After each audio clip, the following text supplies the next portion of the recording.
طبعا في مشاكل التلقيح يا جماعة، طبعا الأم دي معاها خلفة، فأصبح النتيجة معاك في ارتفاع درجات الحرارة والحر الشديد. بتلاقي الأم معاك مش بتلقح في قلب المكان، وطبعا نتيجة بتبقى مشكلة كبيرة عند المربيين. وتعال نحل سوا الموضوع ده.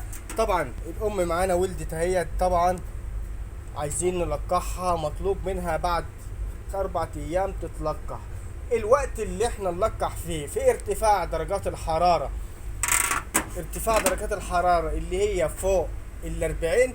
طبعا بتيجي الفجر، بتكون حرارة المكان كلها من اول طول الليل، يعني من اول الساعة 9 بالليل بيبدأ درجات الحرارة بتاعة المكان بتبدأ تظبط درجة درجة.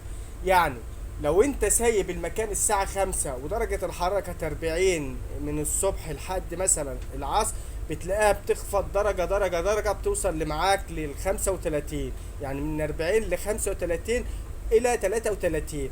طبعا الساعة 6 آخر النهار، أو الساعة 7 والساعة 8 والساعة 9، بتلاقي درجة الحرارة وصلت معاك إلى 30. طيب هنلقح إمتى؟ برضه وما فهمناش حاجة.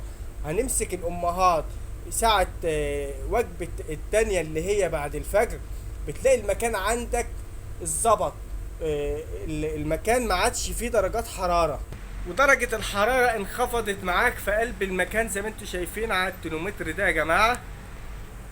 فانت بتيجي تلقح الامهات بتلاقيها محمرة، وتبدأ تخش تعمل عملية التلقيح بدري يا جماعة، اللي هي الساعة 5 الصبح. بتبدأ الام معاك نشيطة ومفيش اي ارتفاع درجات حرارة في قلب المكان، بتبدأ الام تلقح معاك.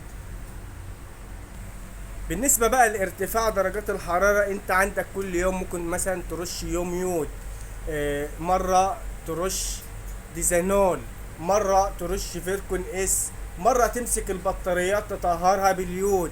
يعني عندك كذا وظيفة وكذا عامل انك تقدر تشتغل عليه عشان تعدي مهنة الصيف وارتفاع درجات الحرارة. طبعا في كذا فيديو، واول مرة فهم حد في القصة ديت. انا عايز كل الناس تشتغل على نفسها اليومين دول شوية، عدوا الحر على قد ما تقدر. ويا ريت لو عجبك الفيديو ده والكلام عجبك وهتشتغل عليه، اضغط لاخوك لايك، وما تنساش تشير عشان غيرك يستفيد.